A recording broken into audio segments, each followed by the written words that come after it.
Un surremède prescrit par le médecin. Walter Lewis Wilson. Chapitre 6. Il a fait lui-même la purification de nos péchés. Hébreux 1, verset 3. Nous lisons le passage d'Hébreux 1, versets 2 à 4.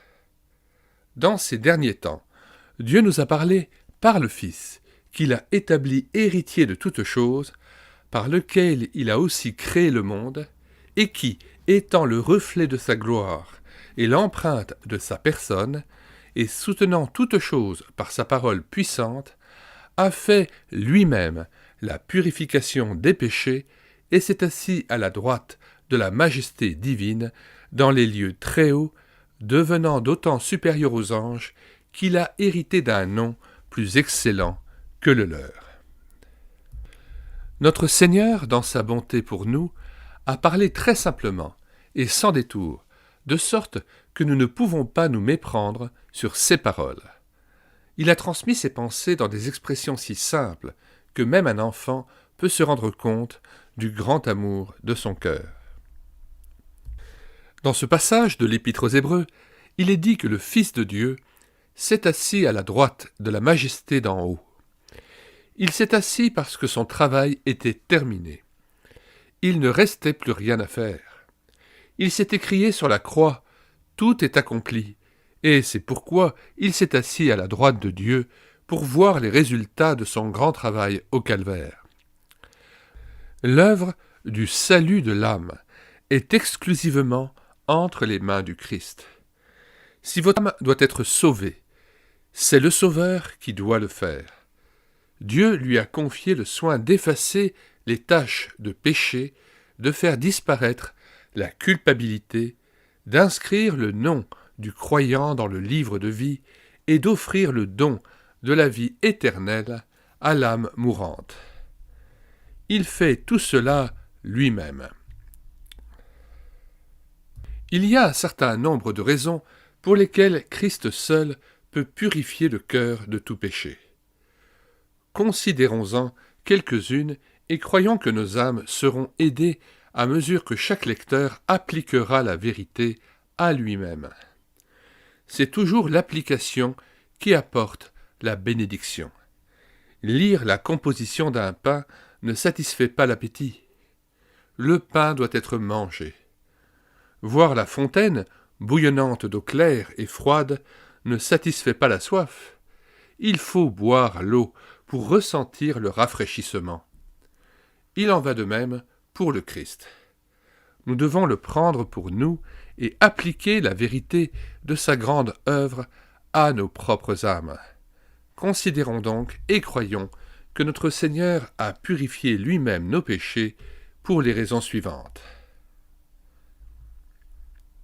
Personne d'autre ne se soucie suffisamment de vous. Vous n'avez pas d'amis qui accepteraient de mourir pour vous. Vous pouvez avoir des amis qui feront beaucoup de choses pour vous parce qu'ils vous aiment. Ils peuvent faire certaines choses pour vous récompenser de votre gentillesse, mais personne ne donnera sa vie pour vos mauvaises actions, vos péchés, vos offenses. D'autre part, alors que nous étions encore pécheurs, Christ est mort pour nous. Nous lisons ce passage dans Romains 5, versets 7 à 9. À peine mourrait-on pour un juste. Quel cas peut-être mourrait-il pour un homme de bien? Mais Dieu prouve son amour envers nous en ce que, lorsque nous étions encore des pécheurs, Christ est mort pour nous. À plus forte raison donc, maintenant que nous sommes justifiés par son sang, serons-nous sauvés par lui de la colère. Fin de citation, retour au texte. Il a vu notre besoin profond. Jésus-Christ a vu notre besoin profond. Il a su à quel point nous étions impuissants à répondre à ce besoin. Et c'est pourquoi il nous a aimés jusqu'à la mort. Il ne voulait pas qu'un seul se perde. Il savait qu'il n'y avait pas de remède humain, et il s'est donc donné lui-même pour mourir à notre place pour nos péchés.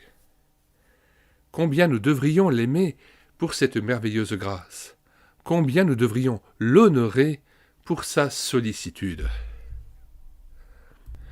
J'aime beaucoup la définition du mot sollicitude. Soin affectueux que l'on a pour quelqu'un, ensemble des égards, des soins attentifs dont on l'entoure. Retour au texte. Personne d'autre n'a le droit. Un jour, je prêchais dans un grand pénitencier. J'ai demandé aux prisonniers combien d'entre eux aimeraient que je me rende au bureau du directeur et que je détruise les dossiers écrits contre eux. Beaucoup ont levé la main. Je leur ai dit que je serais heureux de le faire pour eux, mais que je n'avais aucun droit légal de le faire, que je serais un transgresseur si je le faisais. Aucun homme n'a le droit de modifier ou de détruire les archives du tribunal. Mais le Christ en a le droit. Dieu l'a désigné pour effacer les péchés des hommes. Il est le sauveur officiel de Dieu. La volonté de Dieu est qu'il efface les archives et la tâche de tout péché avec son précieux sang. Je relis le début de ce paragraphe. Aucun homme n'a le droit de modifier ou de détruire les archives du tribunal. Mais le Christ en a le droit. Dieu l'a désigné pour effacer les péchés des hommes. Il est le sauveur officiel de Dieu. La volonté de Dieu est qu'il efface les archives et la tâche de tout péché avec son précieux sang. Le Christ le fait en pleine connaissance et avec l'approbation du grand Dieu des cieux et de la terre. Vous devriez lui faire confiance pour qu'il le fasse pour vous. Personne d'autre n'a le pouvoir. Aucun d'entre nous ne peut atteindre le ciel et détruire les archives qui s'y trouvent. Nous sommes des êtres terrestres, des êtres de terre. Nos efforts sont limités à cette terre. Les archives du ciel sont totalement hors de notre portée. Les archives privées de Dieu ne peuvent être atteintes par la main de l'homme. Seul le Fils de Dieu peut y pénétrer, retirer les documents du dossier et les détruire. Lui seul peut effacer l'acte d'accusation. Dans Colossiens 2,14, nous lisons « Mais maintenant, en Jésus-Christ, vous qui étiez jadis éloignés, vous avez été rapprochés par le sang de Christ. Car il est notre paix, lui qui des deux n'en a fait qu'un, et qui a renversé le mur de séparation, l'inimitié, ayant anéanti par sa chair la loi des ordonnances dans ses prescriptions, afin de créer en lui-même, avec les deux, un seul homme nouveau, en établissant la paix, et de les réconcilier l'un et l'autre, en un seul corps, avec Dieu par la croix, en détruisant par elle l'inimitié. Il est venu annoncer la paix à vous qui étiez loin, et la paix à ceux qui étaient près. Car par lui, nous avons les uns et les autres accès auprès du Père dans un même esprit. Fin de citation, retour au texte. Seul le Christ pouvait faire cela. Comme nos cœurs devraient se réjouir que le Christ Jésus ait voulu le faire. Pourquoi ne venez-vous pas à lui avec joie et ne lui faites-vous pas confiance pour le faire à votre place? Personne d'autre ne peut achever le travail. Chaque péché doit être effacé depuis notre naissance jusqu'à notre mort. Sur le lit de mort, l'esprit n'est pas en mesure de fonctionner. Ceux qui essaient d'effacer leurs péchés par leurs propres moyens ne pourraient pas le faire au dernier moment et ne feraient probablement aucun effort pour effacer le péché du dernier jour de leur vie. Le Seigneur Jésus seul peut sauver parfaitement. Il sera avec vous le dernier jour de votre vie. Son sang précieux est suffisant pour chaque péché que vous pouvez commettre jusqu'au moment de votre mort. Lui seul, sans votre aide, est capable de purifier vos péchés, chacun d'entre eux, à la pleine et entière satisfaction d'un Dieu juste. Il purifie tous les types de péchés, et il les purifie par lui-même. Vous ne pouvez pas vous souvenir de la majorité de vos péchés, mais lui les connaît tous, intégralement. Vous ne savez pas comment vous mourrez, ni quand. L'incertitude même de tout cela devrait vous inciter à croire pleinement et à vous fier entièrement à ce merveilleux Sauveur pour effacer tous vos péchés. Personne d'autre n'est sans péché. Celui qui purifie vos péchés doit être sans péché. Un avocat qui est lui-même coupable ne peut pas représenter un client coupable. Le juge exige que l'avocat se présente au tribunal les mains propres. Un coupable ne peut pas plaider pour un autre coupable. Le Seigneur Jésus est devant le Dieu éternel, sans péché, ni faute, ni blâme. Il est absolument parfait. Personne d'autre au monde ne peut comparaître devant Dieu au nom d'un autre. Christ seul est le seul médiateur, le seul avocat qui a le droit de plaider pour un pécheur. Il porte 5 plaies saignantes, reçues sur le calvaire. Elle verse des prières efficaces, elle plaide fortement pour moi. Pardonnez-lui, pardonnez, crie-t-elle, ne laissez pas mourir ce pécheur racheté. Cet avocat béni ne plaidera pas pour vous et ne purifiera pas vos péchés si vous ne croyez pas en lui et ne lui confiez pas votre cas. Puissiez-vous voir aujourd'hui qu'il purifiera lui-même vos péchés. Faites-lui confiance maintenant pour le faire à votre place. Personne d'autre ne peut accomplir ce miracle. Ce n'est rien de moins qu'un miracle que de voir les traces des mauvaises actions complètement effacées, qu'une nouvelle vie soit donnée et qu'une nouvelle justice soit fournie à la place de ces péchés. Nous sommes incapables de nous changer les uns les autres. Nous pouvons corriger la conduite d'un autre, mais nous ne pouvons pas changer son caractère. Lorsque le Sauveur purifie nos péchés, il donne une nouvelle vie et une nouvelle nature. Le cannibale devient un homme craignant Dieu. Le méchant devient juste. Le cruel devient gentil. L'égoïste devient libéral. Ceux qui étaient nuisibles deviennent utiles. Ce miracle dans la vie humaine ne peut être réalisé que par le Seigneur Jésus-Christ lui-même. Le Dieu qui a donné la vie à chaque animal et à chaque plante est le seul à pouvoir changer cette vie et à placer dans le cœur une nouvelle nature. Tout cela, il le fait lui-même. Vous ne pouvez pas l'aider à le faire. Vous ne pouvez pas l'assister de quelque manière que ce soit. Vous ne pouvez pas y prendre part. Mais vous devez être disposé à ce qu'il le fasse et lui faire confiance à lui seul et à personne d'autre.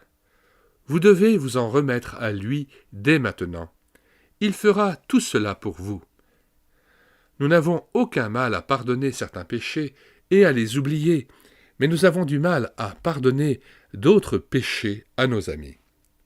Certains péchés nous affectent si profondément que nous en portons les marques tout au long de notre vie. D'autres péchés sont excusés à la fois chez nous et chez les autres. Nous sommes très sensibles aux personnes et à leurs actes. C'est pourquoi aucun d'entre nous n'est apte à traiter la question du péché, que ce soit pour lui-même ou pour les autres. C'est le Christ qui doit le faire. Il doit le faire lui-même. Si nous devions apporter dans cette transaction quelque chose de nous-mêmes, cela serait entaché et souillé, car nous sommes tellement pécheurs. Celui qui purifie nos péchés doit purifier chacun d'entre eux, les grands comme les petits, et les péchés, quelle que soit leur gravité. Il doit purifier les péchés que l'on chérit, ainsi que ceux qui sont répugnants et désagréable. C'est ce que notre Seigneur béni fait parfaitement. L'âme confiante est nettoyée, purifiée et lavée, plus blanche que la neige. Personne d'autre ne peut vaincre Satan. Le diable est un ennemi puissant. Il nous retiendra dans nos péchés si c'est possible. Il nous liera à nos habitudes et à notre égoïsme par des cordes solides qu'aucun être humain ne peut rompre. Le Christ est l'homme fort mentionné dans Matthieu 12, verset 29. Nous citons ce passage à partir du verset 26.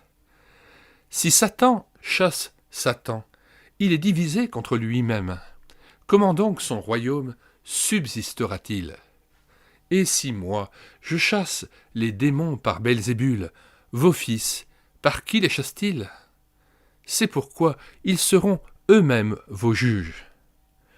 Mais si c'est par l'Esprit de Dieu que je chasse les démons, le royaume de Dieu est donc venu vers vous. Ou comment quelqu'un peut-il entrer dans la maison d'un homme fort et piller ses biens sans avoir auparavant lié cet homme fort ? Alors seulement il pillera sa maison.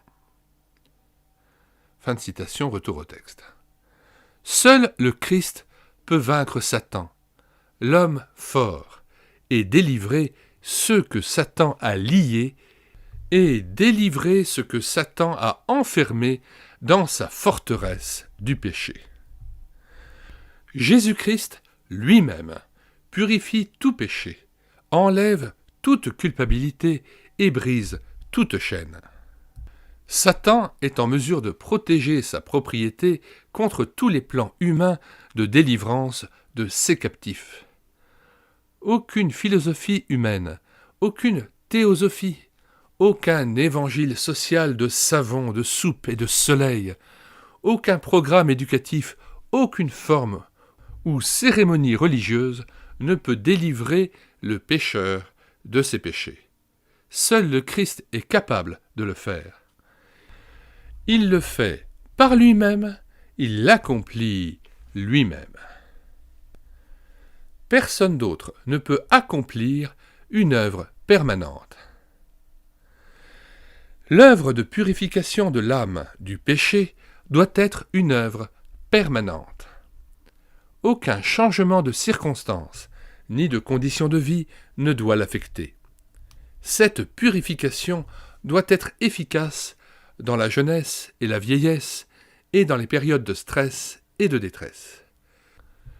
Que l'on dorme ou que l'on s'éveille, que l'on soit occupé ou oisif, que l'on soit malade ou en bonne santé, que l'on soit conscient ou inconscient, la purification de l'âme de ses péchés doit toujours être efficace. La présence de celui qui effectue la purification doit toujours être assurée. Souvent, lorsque l'ami malade réclame son médecin, celui-ci est absent pour un autre cas ou hors de la ville et ne peut pas l'aider. Il ne doit pas en être ainsi lorsque le pécheur a besoin du Sauveur. Même si le médecin soulage la douleur et guérit la blessure, celle-ci risque de réapparaître plus tard lorsque le médecin n'est pas à portée de main. Le Christ est une aide très présente dans la détresse. Il est toujours proche, prêt à secourir l'âme en détresse. Lui seul peut purifier les péchés à tout moment et accomplir une œuvre éternelle. N'allez-vous pas venir à lui maintenant avec toute votre culpabilité et vos péchés, tels que vous êtes, et laisser le Sauveur lui-même purifier vos péchés ? Nous répétons la fin de ce paragraphe. Le Christ est une aide très présente dans la détresse. Il est toujours proche, prêt à secourir l'âme en détresse. Lui seul peut purifier les péchés à tout moment et accomplir une œuvre éternelle. N'allez-vous pas venir à lui maintenant avec toute votre culpabilité et vos péchés tels que vous êtes et laisser le Sauveur lui-même purifier vos péchés ? Fin de la lecture du chapitre 6, intitulé « Il a fait lui-même la purification de nos péchés. Hébreux 1, 3.